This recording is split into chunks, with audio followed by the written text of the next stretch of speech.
we have painted one of my all-time favorite sayings, forever the student.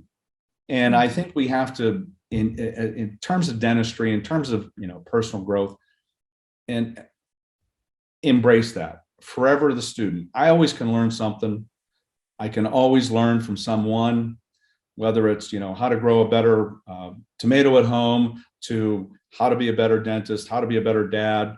I fail constantly. I want to be better today than I was yesterday. This is Growth in Dentistry, a dental intelligence podcast where we ask the question, what does growth in dentistry look like to you?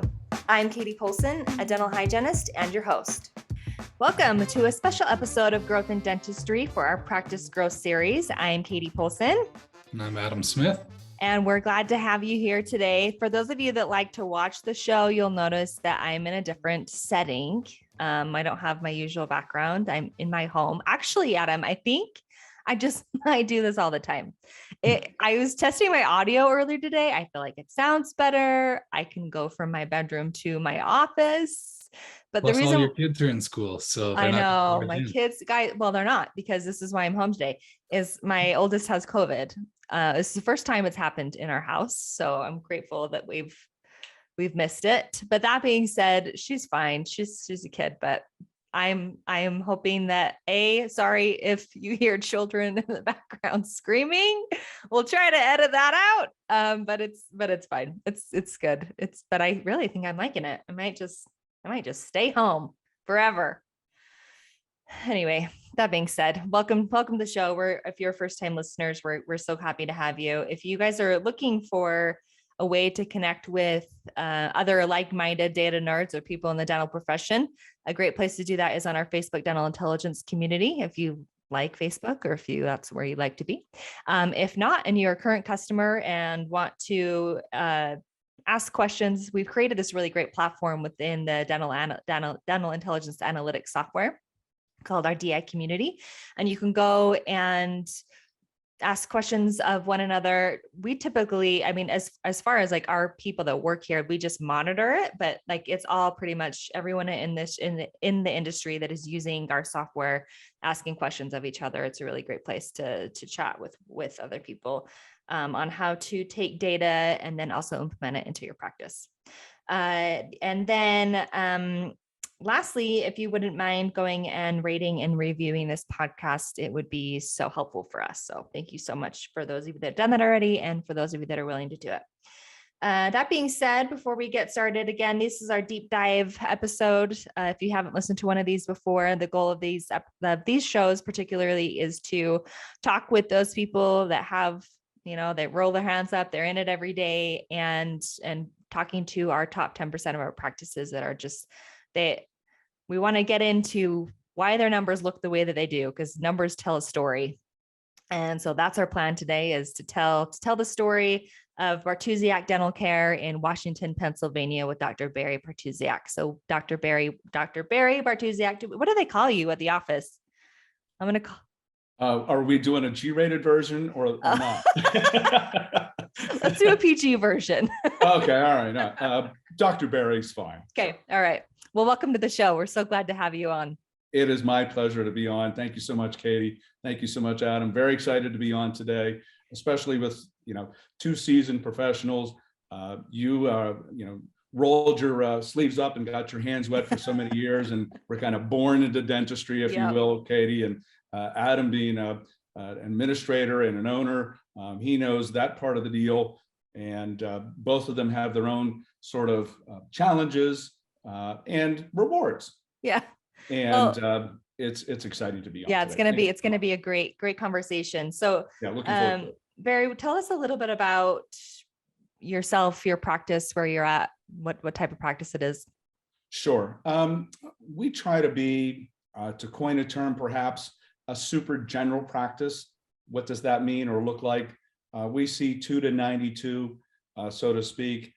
We're going to try and do as much for the patient as we can, because we try to think what it's like to be a patient ourselves.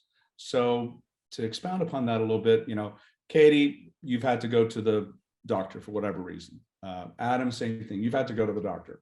So oftentimes it becomes, okay, Adam, you're going to go to this doctor. He's 15 miles that way. And then next week, you're going to go to that doctor and he's 15 miles that way. And Adam, you're going to have to fill out that much paperwork. And each time that you go, and it's going to take time. And then you're going to have to establish trust. So we have tried to build our practice to do as much as we can in an excellent way, serving the patient best, of course, that's the most important thing. But to try and do that in our own practice and refer as necessary, or refer the certain patients that, you know, might need that little extra care, but to try and keep that in our practice. That way, there's the trust factor, there's the convenience factor for the patient. We live in a very busy time. I'm a father of 4. Yeah, enough said. So's Adam. Yeah, right.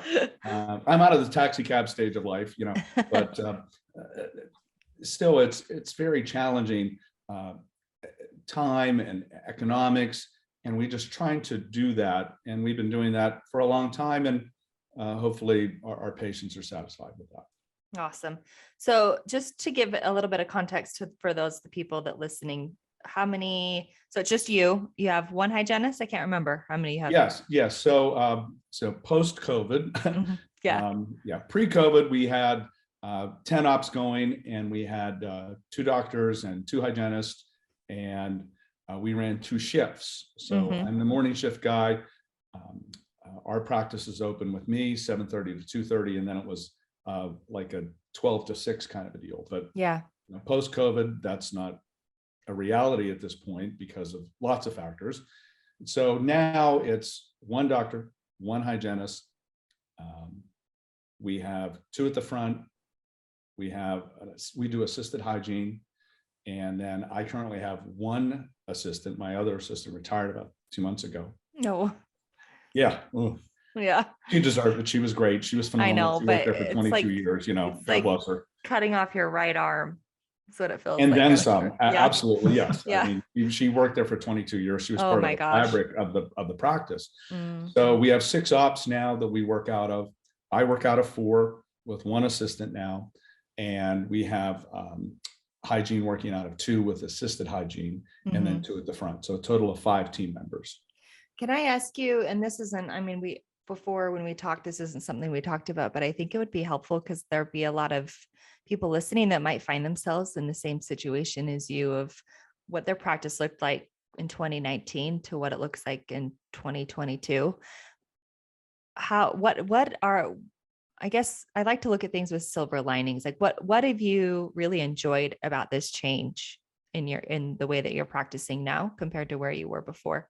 Boy, I'm glad you asked that, because during the COVID period, I said, you know, there's got to be something good that's got to come out of this. And I meant as our whole society. You know, in my brain, I imagined that there was lots of people in their garages with all this downtime making this better or that better. And I hopefully am seeing that come to fruition, you know, like your service. My gosh, it's incredible what you guys do.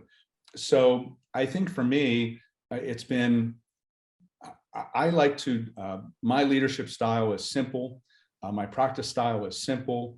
My philosophy of life is, if we have 10 steps to do something, but if we can do it in 6 with the same end result, do it in 6, because I only have 6 opportunities to mess things up versus 10. And we, you know, as an example, our appointments are in 10-minute blocks. So we try and be very efficient. We only work 28 clinical hours per week, 7:30 to 2:30. So we try to be very efficient and proficient in our care. And so to do that, and with a staff that's lean and mean, if you will, they're adorable, by the way, but lean and mean, we have to follow those guidelines. And so it's allowed me to, instead of having to manage 2 teams, just focus on my team. And we must be doing something right because our numbers went up. Yeah, they did.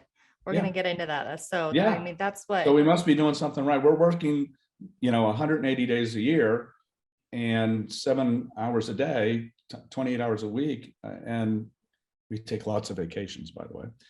And as you would know from looking at our statistics, and we're still doing very well and working non-friendly consumer hours, if you will, Yeah. 7:30 to 2:30. That's not the most friendly for patients to get there, but Right. we still manage to do very well. So we're very fortunate, and Really great. hopefully our patients like us.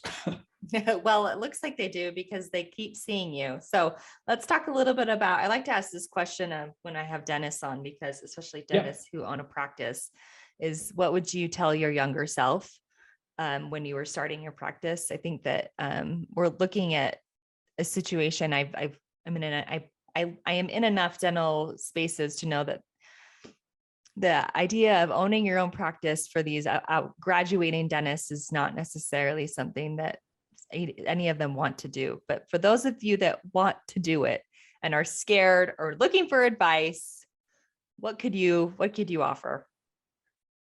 The most important thing, and you will kind of hear me talk about that a lot, MIT.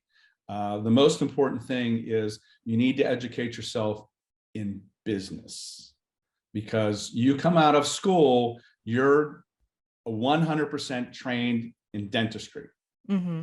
And you're 0 to, I'll maybe say 5% trained in business. Maybe. I was 0, but I was very fortunate. I got a PhD in the School of Hard Knocks. Oh. Yes.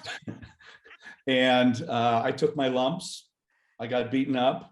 I took my lumps again. I continue to take lumps. I continue to learn. And it's a business. From day one, it is a business. So I would tell my younger self, get as much business knowledge as possible. You need to find a mentor, probably in our profession, to help guide you along in those business decisions, because some of them are tough. Yeah. Yeah. I mean, both of you know, especially Adam. Mm-hmm. You know, obviously you've been in the trenches. I maintain that hygienists are the lifeblood of the practice. Our practice is hygiene focused. Hygiene comes first, period. That's it. And I think our hygienists in our world have a wonderful understanding of our business practices, maybe even more so than doctors. I really think that they're kind of in tune, and it kind of goes back to a societal aspect, because what percentage of the buying decisions are made in America by gender? 90% are made by women. Who's at the grocery store? Who's at the mall? Who's probably doing the checkbook at home? If we do checkbooks anymore, who's doing the Venmos at home? I still do it. It's not the guys. That's just kind of not our typically deal. Yep. Right. And so inherently, hygienists, they have a very good feel of the pulse of the practice as well as overall. Yeah, I would agree with that. For sure. Awesome. That's some really great advice. I feel like I'm just even watching I don't know, Adam, what do you think? How important is business to owning a practice? Yeah, I mean, I think ultimately people go into dentistry with a vision in mind, right?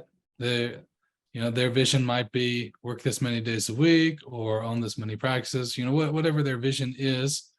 And then they get out of dental school, like you said, and now they've got to figure out how to make that vision a reality. And the business end of all of it is a huge piece of that, if you can actually make that vision come to fruition, right? So I think, like you said, understanding the business piece of it, but the mentorship piece, like you said, finding a mentor who has done what you're trying to do already, right? That's the big piece, is you can find a mentor that can give you all sorts of advice of what they did, but if what they accomplish is not what you're trying to accomplish, you don't actually know if they know how to get you to where you want to be. So Adam, I want you to be on a billboard and scream that loud, long. I want you to be on today's show and tell that story, because that couldn't be more accurate.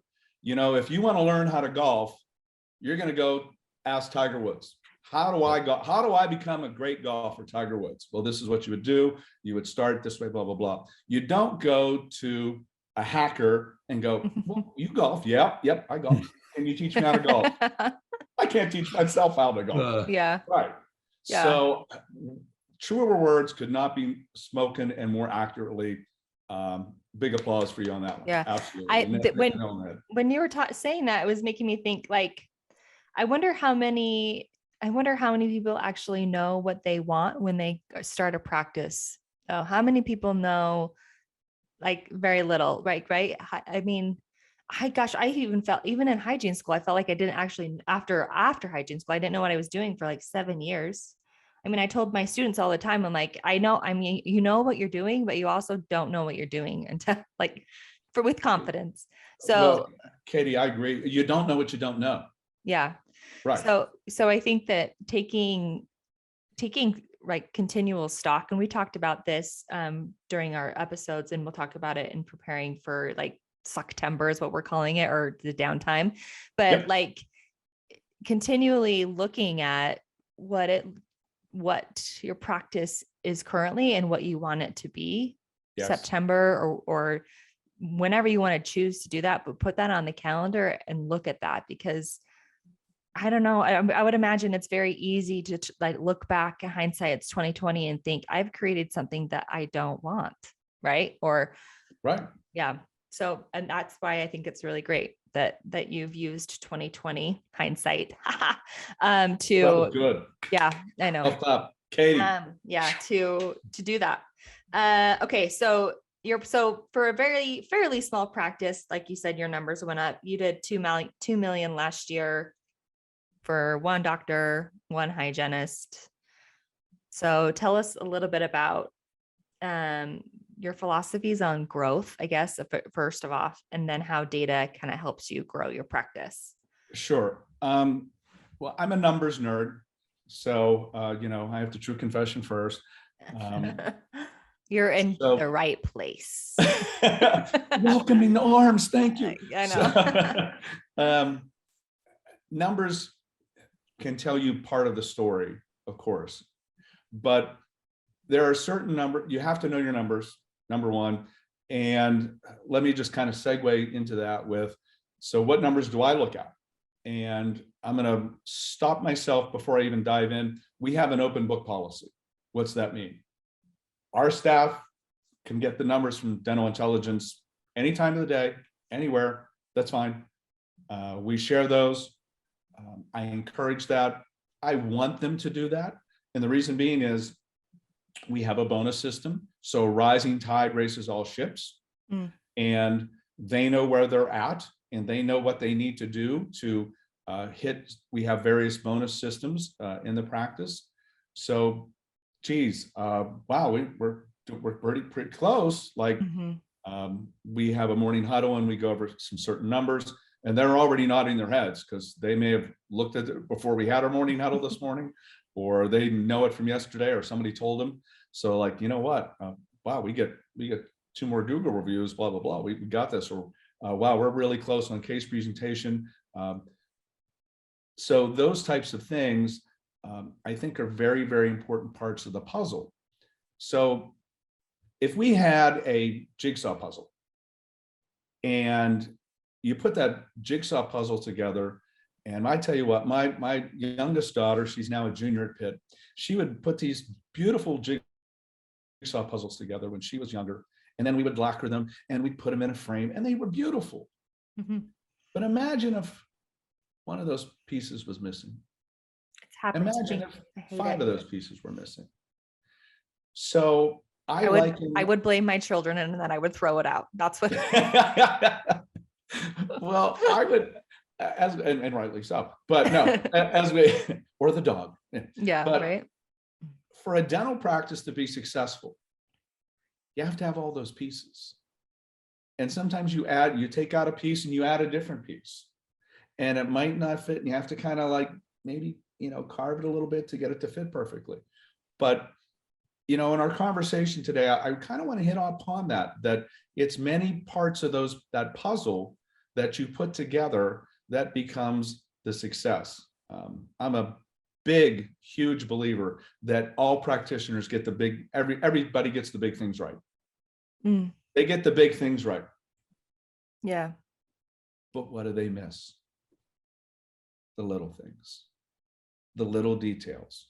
That's the thing that makes all the difference. So as an example, we're going to call you by your name, Adam, Katie. Yeah. We don't use scripts because invariably, if I'm using a script, it's going to be, hello, Andrew. How are you? My name's Adam. Hello. Like I said, hello, Andrew. My name's Adam. Oh, yes. Hello, Adam. Nice to see you, Adam. Welcome to our practice. Right. So our philosophy there has been hire great people, get out of their way. It's a good one. We have more people that have no dental training than dental training. We can't teach you personality. We can teach you the dentistry. So it starts with that. So we have, a wonderful front desk team, 2 ladies there that just are absolute superstars, Mary Beth and Amy, and they just rock it constantly. The moment you meet Mary Beth, you're like, oh, wow, let's grab a cup of coffee. We'll sit down and chit chat. She's like your long lost friend. You're like, wow, she's that type of person. Zero dental. The only dental experience she had was she was a patient of mine. And I'm like, I'm going to hire you. And she's laughing. Oh, really? Like crazy. She go, this is about 3 years ago. And she's in the chair and it's like February. And I said, I'm going to hire you. She goes, there's no way. Blah, blah, blah. So about 6 weeks later, she goes, I work part-time at this fitness center and they're going to change my hours. Are you still serious about that hiring thing? I'm like, you start tomorrow. And that was it. That's awesome. She's an absolute rock star. Yeah. Yeah. That's awesome. I think that this isn't something I planned on talking about, but the fact that you have somebody that just retired after 22 years, especially a dental assistant, and that, we call them lifers. I like to call them lifers. What do you attribute to the lifers in your practice? I mean, that I would imagine that bonus systems probably help quite a bit. I mean, we already talked about it a little bit, but what do you think makes quite people honestly, stay? well, we have 3 lifers. Our hygienist, drum roll please, has been there for 27 years. Wow. Yeah. And quick aside, she made well into 6 figures last year. That's awesome. That's great. Yeah. Everybody wants to work for Dr. Bartusiak. You're gonna have He makes as much applications as many after this. dentists do, if not more. If you live in Washington, PA. I'm just kidding. Well, but going over here for 1 second, I will answer the lifer question. Where I practice is not Beverly Hills. I can well assure you of that. It's a dying community. It's a typical little used to be steel town. We used to make steel. It's a nice community, don't get me wrong, but it's a shrinking town. It's not a growth city. We lose more residents than we gain every year for the last 25, 30 years. But nice people. It's definitely a middle-class area. So we're still able to have growth and do this. To answer your question though about the lifers, I think it goes back to that big old thick book, treat others like you would like to be treated. So praise in public, criticize in private. I don't think I've yelled in the 32 years that I've owned the practice. Wow, that's saying something. Well, I got yelled at. It comes from this. I mean, do you like to get yelled at? I'm not a big fan of that. So I was this young, dumb, truly college kid working a summer job when we still had steel mills around. And I didn't know what I was doing. And I was doing X, Y, and Z. And this guy with this ginormous voice, he's walking towards me and I hear him screaming. And I'm like, oh, it must be the other guy. No, it was me. And then he starts with my last name, Bartusiak. And I mean, there's cranes going and noise. And I swear, like they heard 4 counties over, Bartusiak, and he's just screaming out. And then he went off for like, it seemed like, 14 days, but it was probably about, 10 minutes. And I didn't like that. That's And weird. you know what else? Here's the moral of the story. I didn't learn anything from it. I learned, well, I guess I did. I learned I didn't like to get yelled at, but I don't even know what I was doing wrong because I just felt so belittled. I shrunk. I turned these off, and that was it. Yeah. So speaking of these, my grandmother came over from the Ukraine, and 1901, 5 foot nothing, 100 and nothing pounds, little lady, lived to be 103, but had a lot of wisdom, 3rd grade education, but a lot of wisdom. So there's a difference. And I remember her wagging her finger in front of my face like this, Betty, in a broken English. God give you 2 ears, 2 eyes, 1 mouth, use in proportion. Oh, that's good. That's great advice. Isn't that wonderful advice? And I've kept that with me all these years. So our patients, our staff want to tell their story. Listen.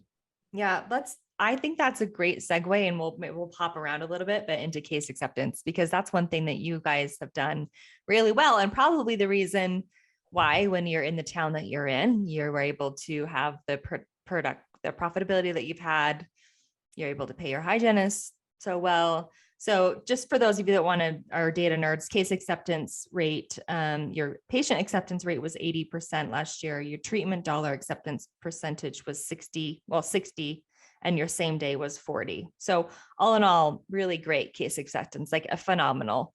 That's great. So yeah. So let's dive into that a little bit, because obviously one of the tips is to listen to your patients. Yeah. But I guess, what would you attribute?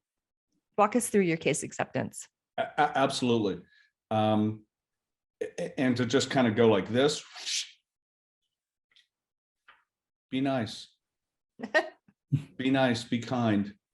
Yeah, kindness still wins. So it's a culture. So I gave you the short version. Now I'm going to give you kind of the longer version. It's a culture. So you come in and you meet Mary Beth, and she's very nice and just an outgoing person and is truly interested in what you're about. Then Gina, a lifer, she's going to take you back. She's our hygiene assistant. She's going to get you started with a CBCT.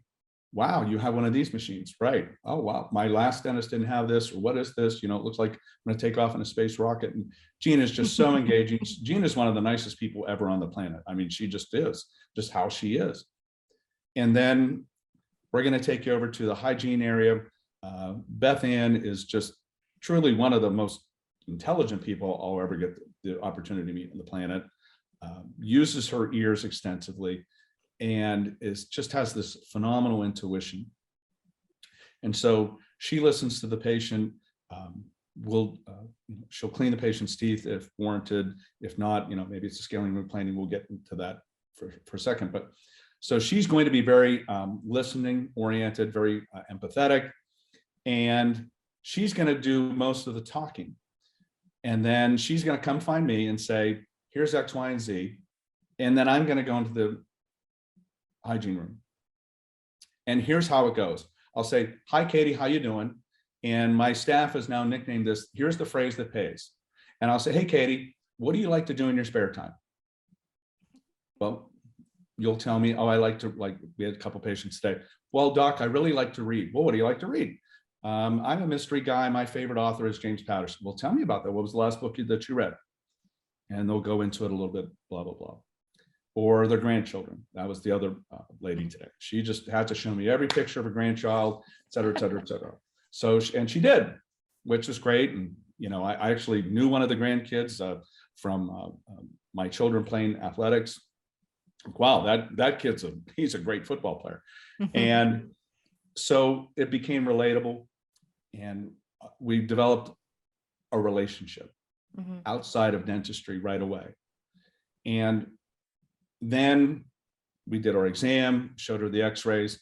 And of course we have, the x-rays on a big, nice digital, and, the size of that tooth is, now the size of a hippopotamus. And here you go. Mrs. Jones, can you see that? Sure. Yeah. Wow. I came in here because I needed a cleaning, but yeah, that tooth's been bugging me. Okay, Mrs. Jones, here's what we need to do. Is that okay? Yep. Invariably it's yep. Patients don't want to be super educated. We talked earlier about, Adam's been a patient, Katie's been a patient. When you go to, let's say, I've been to the cardiologist, I don't need to know that, oh, well, the AV node and the this node, doc, can you fix my heart? Yep. Okay. That's why I'm here. Yeah. And so I think that patient education, although important, and we have brochures and we have this and we have that, right? And if you want that, and there's two types of folks that kind of go into that category, bankers and engineers. They want to know, well, how are we going to do this, right? Yeah, they're hungry for that information. That's and we'll Adam. go over all that, sure. But most of them are like me when I'm a patient. Okay, when do I schedule? Let's get this fixed. I'm tired of dealing with, heart palpitations or whatever it may be. So that's it. Zip your lip, doc. I go in, my staff also says, go do your, Mickey Mouse thing. And it's not being, Mickey Mouse in terms of, that's a Mickey Mouse kind of a thing. It's, if you've ever been to Disney World, what's Mickey Mouse do at the parade? Yes, he waves. He waves and he smiles. Mm-hmm. Go do that. Go wave and smile, and Mrs. Jones will accept a treatment. Okay, that's about it. So I go in and I, talk to Mrs. Jones about her gardening, her grandchildren, her last trip, something pleasant that she wants to talk about. She wants And to then go they're into ready to detail say about yes. teeth. We will, but 9 times out of 10, it's not. It's, yeah, let's go ahead and do that upper bridge. Okay. All right. I'll go get Amy. She'll come back. If they say, how much is it going to be? Usually I'll make a joke and say, well, hey, Katie, how much do you have? And then, they'll laugh. And so we'll try and, ease the tension. I'll say, well, we have a solution for that. Amy's an absolute wizard at dental insurance. She's going to sit down with you and she's going to help you get this taken care of. Okay. I look forward to seeing you soon. If you have any other questions, here's my private cell number. Here's my private email. You contact me and I'll take care of it. So again, breaking down a little bit of a barrier. How many patients call and text me or email me? 1 a year. Really? Yeah. Wow. But it's that opportunity to do that. They go, wow, okay. And you can just see them go like this. Oh, wow. You mean this is, yeah, it's my private cell. And I'll give everybody that today if they want to ask me a question, and they can. Yeah. And I'm happy to do that, but it doesn't happen. Yeah. Yeah. That's really amazing. Adam's itching. What do you want to say, Adam? Yeah. No, I mean, I think that goes a long way with building trust. I did sales for quite a few years, and every single person who bought something from me, I'd give them my cell phone number. It's the cell phone number I still have. And so if you have any issues, call me. And I think Katie's laughing because they might call you now. They might be listening to this. Hey, that guy told me this thing. I have an issue. No. I told this in this TV doesn't work. I told this in one of our staff meetings, and the only person who ever called me on that number was about a 90-year-old woman who just basically used me as her tech support for her security system. And I heard from her once or twice a year for about 5 years, and that was it. But I gave it to hundreds of people, and it built a lot of trust. And if they needed to get a hold of me, they could have. But just the fact that I was willing to do that it said a lot. So that sweet lady, I'm sure she just loved to talk to you. Yeah. My little Adam, I can hear it. I made muffins, Adam, if you want to come. Oh, well, but you know what, Adam? I applaud you for that. And I bet you how many of them said, just go ahead. Just go. I trust you. Just go ahead and do it. Right. Yeah. Yep. Yeah. One other thing that I really like is you brought up, being able to very clearly show them what's going on. Yes.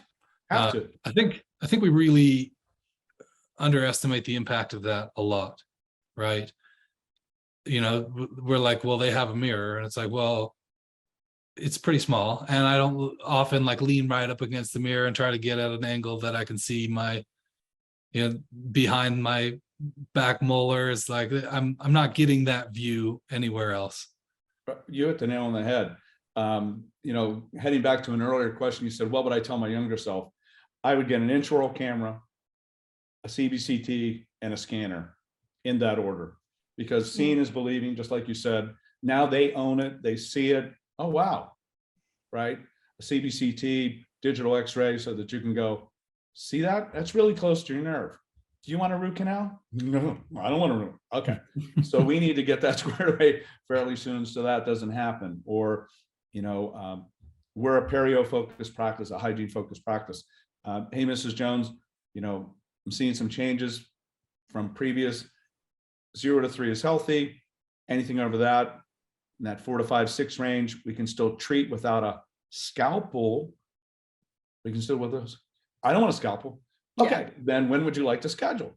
And that's exactly what I tell them, because if it's a 7 or an 8, you're getting a scalpel.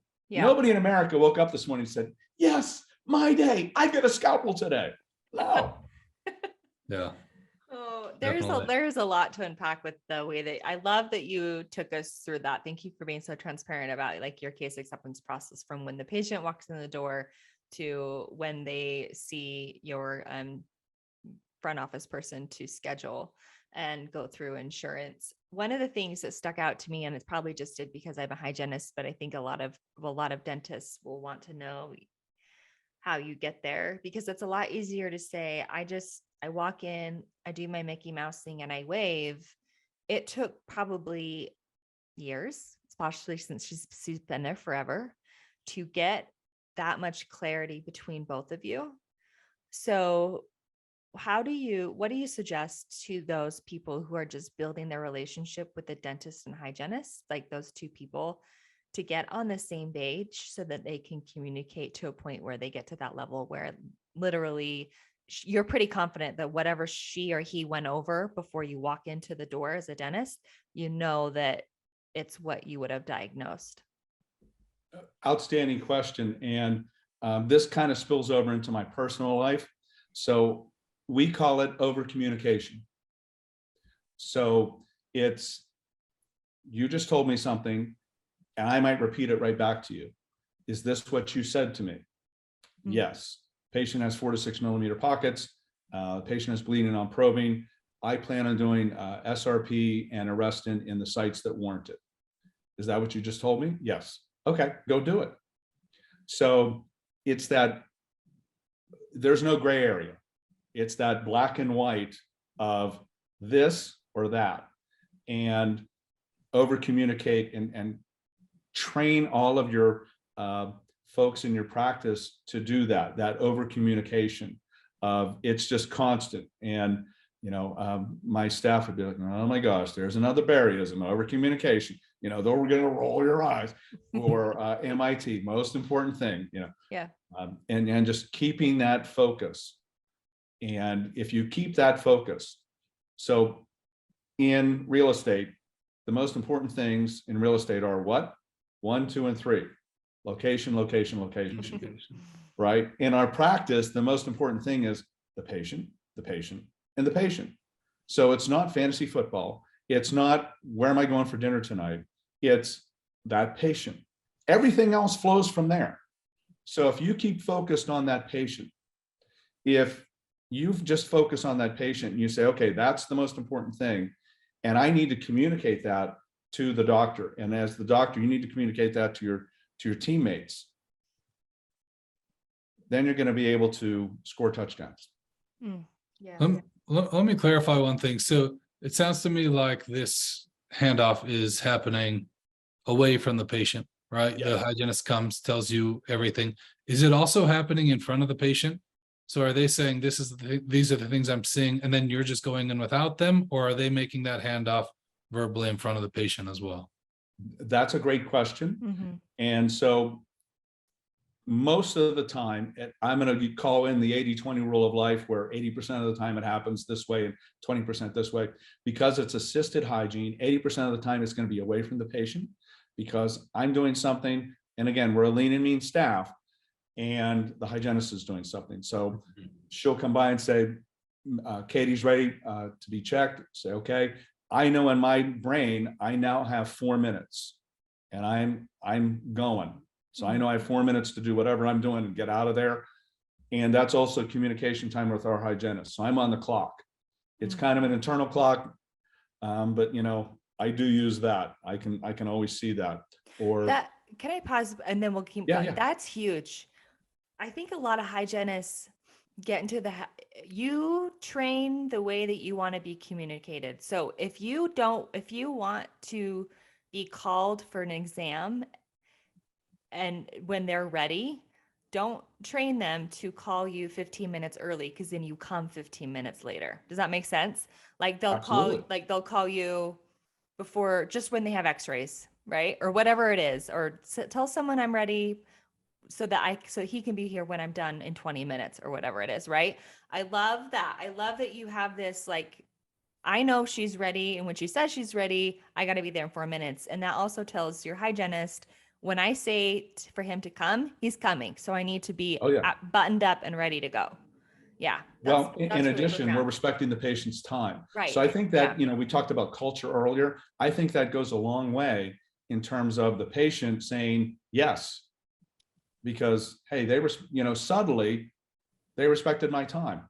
Yeah. Just, I'm going to go over here for 1 second, speaking of Mhm. time. So, and we have a little bit of an older population, so you'll understand why this can be an issue at times. They So- like to chat. Well, yes, because I might be the only person they see that day Yeah. outside of their home. Mm-hmm. And then part 2 is they come early for their visit. So psychological studies show us that we don't know as human beings that we're waiting until we hit the 7-minute mark.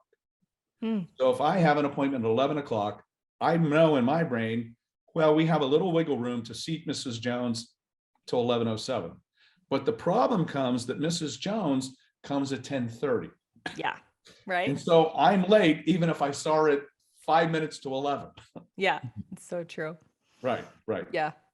But we try and do that. So going back to that 4-minute mark, I know that I need to communicate with our hygienist at that point. I'm going to listen. She's going to point and show me. She's going to say, this is what's most important to her. I think one thing that we kind of stumble at in dentistry is we try to give the patient what they need rather than what they want. Mm-hmm. Now, sometimes those mesh, but as an example, I have a young man who's getting married September 10th. He wants his front teeth done. He has a couple of broken back teeth, not causing him pain. They're gonna, and he understands that. We're doing his front teeth. We did them Monday. He's like, look, can we do them today, Doc? I'm like, I will try and work a miracle for you, son. We'll try that, but you should have been here about 5 months ago. But Right. I know, but Yeah. I was young once, Yeah. But so wants and needs are 2 different things. So I think, again, if we use these guys, then that affords us the opportunity. Well, Mrs. Jones, or as an example, that young man, is he going to address those broken teeth? Absolutely. After he gets done with his honeymoon or whenever, we're going to take care of that. He understands that, but he wants a great Right. smile for his Right. Because wedding. if you didn't listen to him, he Right. would have gone somewhere else. Yep. And now you have an opportunity to do even more dentistry because you're doing the front, and he will remember you when his tooth hurts, which is what he was going to do anyway. Yeah. You're a very wise lady. That's correct. Yep. Yeah. Really All right. good. Our last podcast episode, the person said, meet your patients where they're at. Yeah. Right.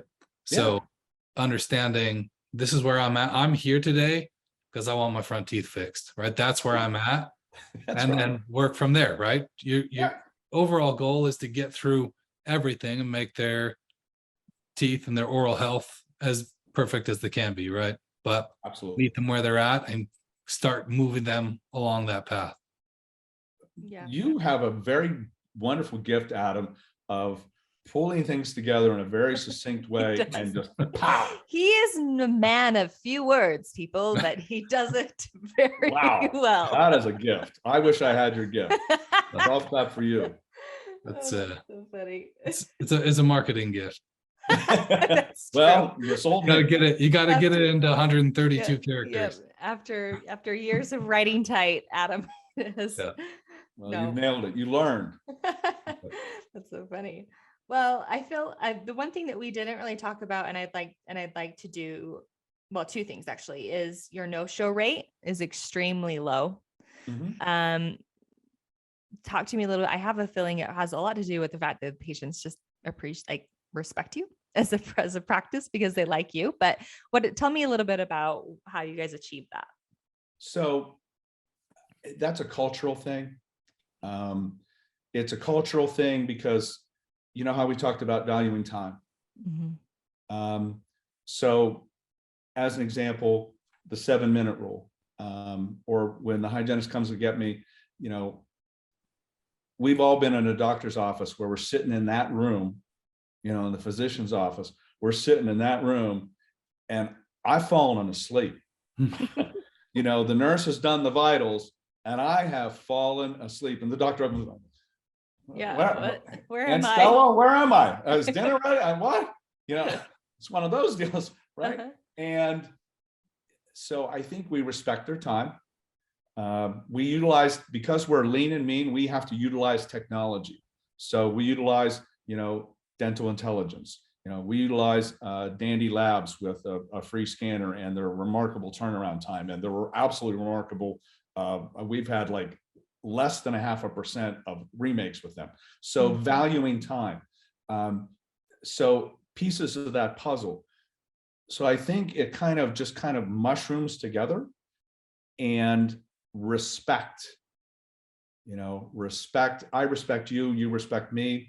Do we fumble? Oh my gosh, all the time. We're human beings.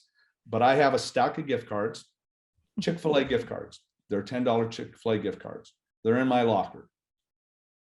Staff can use them at any point in time. And like I fumbled. So last week we had an emergency patient and I am Dr. Softy. And I just really want to get this fixed today. I know you're busy. I really want, and please, okay, all right. And I caved. My staff's going, don't you get it? No, 450th time this month. No. So that caused us to run behind a little bit. Yeah. So that was fine. And I sat a patient probably, 25 minutes late. But I gave her a Chick-fil-A gift card. And she's like, wait a minute, you're going to send me to lunch? I'm like, absolutely. Do you want another one? Is your spouse here? I'm embarrassed. She's like, oh my gosh, really? Like, yeah, I value your time. I respect your time. They're like, okay, thank you. And, you know, that was the end of it. So I think, again, it's a cultural thing to answer your question directly. I don't think it's one thing that we do. If we do fumble, by the way, we don't call them wins and losses. We call them wins and learns. What did we learn? Well, you know, doctor, why did you see that patient? I know. I'll try better next time. You're Dr. Softy. Yeah, I know. I understand. So I'll try better next time. I know what I did wrong, as an example. So we try to do that and go along to get along, you know, kind of what Adam was talking about earlier, meeting the patient where they're at. You know, I like that phrase. That was good. That's great. Really good. Well, I could talk forever about this. I love these episodes. They're my favorite to do. Thanks, Adam, for making me do them. I'm just kidding. He doesn't. But that being said, we ask the same question to every guest, and that does, what does growth in dentistry mean to you? And we'd like to hear what you have to say. Well, we have each room, each operatory has a theme to it. And one of our rooms is, we have a Disney room, we have a local history room, as an example, a Star Wars room, a Steeler room. And one of our rooms is a college room. So all of the children of our teammates where they went to college, we put their photo up and the pennant of that school. And we have painted one of my all-time favorite sayings, forever the student. And I think we have to, in terms of dentistry, in terms of, personal growth, and embrace that, forever the student. I always can learn something. I can always learn from someone, whether it's, how to grow a better tomato at home, to how to be a better dentist, how to be a better dad. I fail constantly. I want to be better today than I was yesterday. So I think we just try to get better. I think growth in dentistry, what an exciting time to be a dentist. If you would take 20-year slices of dentistry as an example, let's say 1970 to 1990. Okay, you did MODBL, PQRS pin amalgams in 1970, and in 1990 you did MODBL, PQRS pin amalgams. Okay, yeah, Good job. all right, yeah, We've evolved. I know. yeah, great, yeah. Mhm. So you take this current period of dentistry with, my God, CBCT, intraoral cameras, scanners. My gosh, I could go on and on and on. You talk about the golden age of dentistry. It's today. It's fun. It is today. Absolutely. Yeah. Mhm. Awesome. So it's challenging yourself to grow each and every day. Yeah, so good. Well, Dr. Barry Bartusiak from Bartusiak Dental Care, thank you so much for joining us. It's been My such a absolute pleasure pleasure. and honor. You can find if people want to reach out to you, I'm going to let them call your cell phone.